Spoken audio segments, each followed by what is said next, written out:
Le sujet refait surface à chaque loi de finances. Le taux de réalisation du budget d'investissement public est très faible au Cameroun. Et le budget 2021 qui vient d'être lancé ne fait pas exception.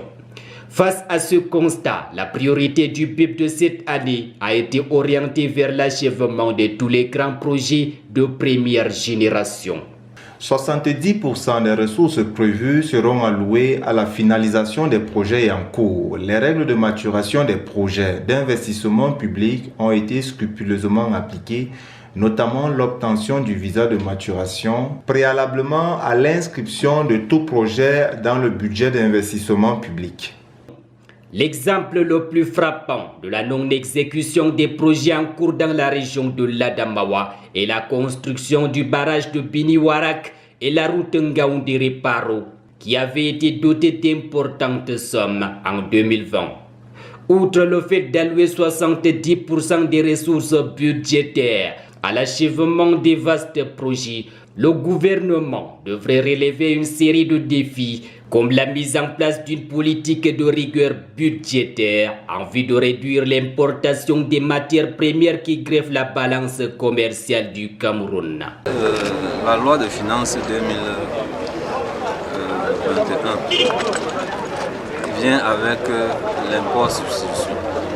L'impôt substitution qui veut nous amener à produire beaucoup plus ce que nous consommons, donc à réduire nos importations, ce qui aura un impact sur notre balance, nous permet d'être moins dépendant de l'extérieur.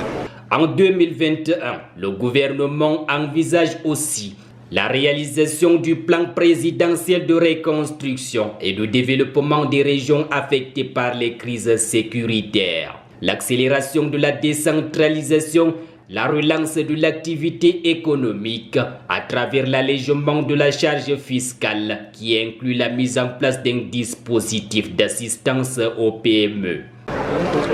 Cette loi de finances également prône la relance économique. La relance économique, c'est pour cela que vous allez vous rendre compte qu'il n'y a pas trop de mesures pour asphyxier l'appareil économique, mais c'est plutôt pour encourager, c'est promouvoir les opérateurs économiques dans leurs différentes activités. Si le budget est souvent une affaire de chiffres, il est surtout prévisionnel. La réussite de sa mise en œuvre repose sur la mobilisation des ressources prévues.